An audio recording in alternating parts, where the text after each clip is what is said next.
Lutte contre les principaux ennemis du mil. Le mil peut se faire attaquer par différents ennemis et s'il pullule, la culture va en souffrir, la production de grains risque de diminuer fortement ou être totalement absente. L'agriculteur va donc devoir protéger le mil de ses ennemis, il lui faut pour cela pouvoir choisir une méthode de lutte efficace sur le plan technique, qui préserve au mieux l'environnement et qui se justifie sur le plan des coûts engagés pour mener la lutte. Dans le cadre de cette vidéo, nous aborderons les méthodes de lutte ne concernant que les principaux ennemis du mil présents en Mauritanie. Cela concerne les rongeurs, les oiseaux granivores, les sauteriaux, le foreur des tiges de mil, la chenille mineuse, la cécidomie. On trouve également le mildiou, le charbon, l'ergot du mil, ainsi que le striga. Pour une description de ces ennemis et de leurs dégâts, nous vous invitons à consulter la vidéo de cette thématique dans la même collection. Lutte contre les principaux ennemis du mil, les rongeurs. La lutte recourt à plusieurs mesures, la première consistant à protéger les ennemis naturels des rongeurs, que sont les oiseaux de proie, ainsi que certains petits carnivores. Il peut aussi être envisagé la lutte mécanique qui consiste à piéger les rongeurs dans des cages. Enfin, l'utilisation d'appâts empoisonnés, fabriqués en mélangeant des grains avec une substance chimique pour cet usage, est possible. Il faut toutefois prendre des précautions pour que les animaux domestiques ne consomment pas cet appât mortel. Lutte contre les principaux ennemis du mil, les oiseaux granivores.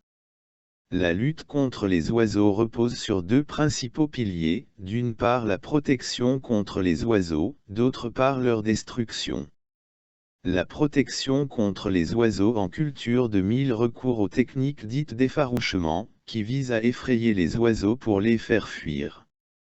Cette technique peut s'appuyer sur l'effarouchement optique, comme les épouvantails ou les bandelettes réfléchissantes agitées par le vent, ou l'effarouchement acoustique, où l'on peut utiliser différents dispositifs pour faire du bruit, comme les canons détonateurs.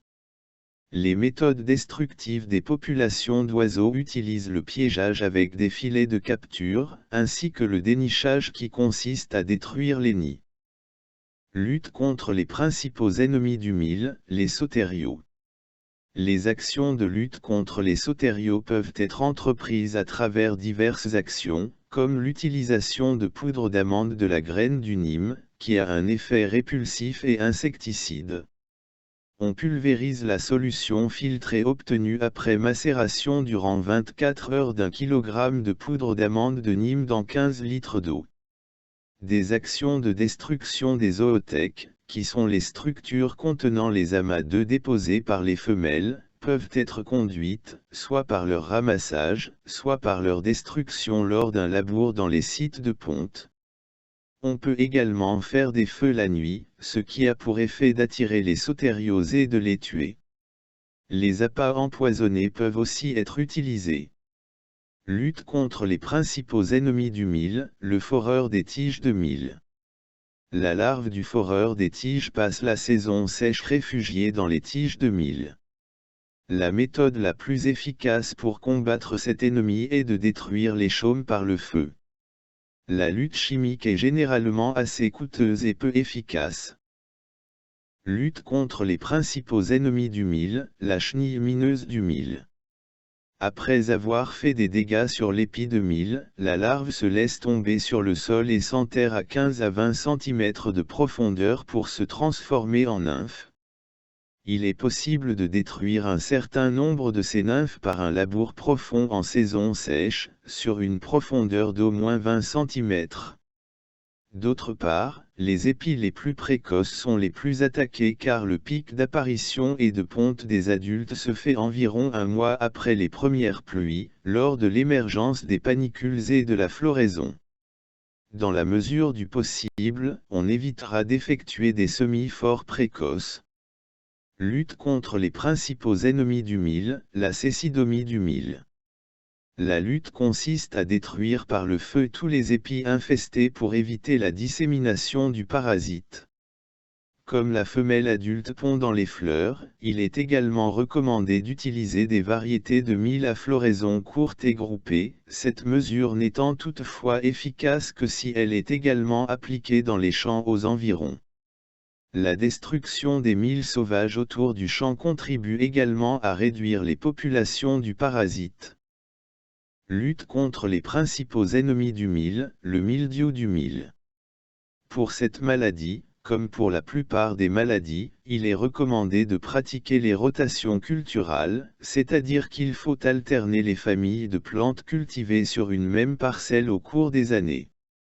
Ainsi, après une culture de mil on n'installera pas du mil, du sorgho ou du maïs, mais une culture d'une autre famille de plantes, comme une légumineuse, de l'arachide ou du niébé. On peut également désinfecter les semences avec un fongicide en poudre du commerce qui les protège, ainsi que la plantule, de l'attaque des champignons. Les jeunes plantes qui présentent des symptômes dans le mois qui suit la levée sont à arracher et à brûler. Lutte contre les principaux ennemis du mil, le charbon du mil. Pour cette maladie qui cause de gros dégâts au mil, il est recommandé de récolter de manière séparée les épis infestés et les détruire par le feu. Il est également conseillé d'appliquer un traitement des semences par poudrage fongicide. Lutte contre les principaux ennemis du mil, l'ergot du mil. Les mesures à prendre pour combattre l'ergot du mil passent par les rotations culturales, ainsi que l'utilisation de variétés précoces, qui seront mises en place de manière précoce afin de réduire l'importance des attaques. Il est également recommandé d'utiliser de la semence saine, qui ne contient pas de sclérote de l'ergot. Pour les séparer, on plonge les semences dans une solution réalisée avec 100 g de sel de cuisine par litre d'eau et un peu de savon. Les sclérotes surnagent et ils sont alors éliminés du lot de semences. Lutte contre les principaux ennemis du mil, le striga.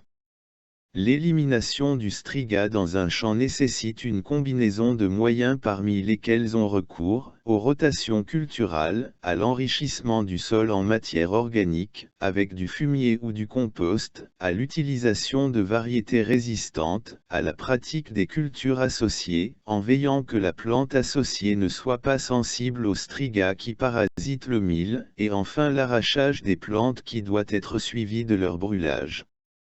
Cette vidéo a été réalisée dans le cadre du programme de coopération entre la République islamique de Mauritanie et l'Union européenne, pour le renforcement institutionnel en Mauritanie vers la résilience agricole et pastorale, le RIMRAP, et en particulier sa composante recherche et formation, soutenue financièrement par la GIZ et mise en œuvre par AFC.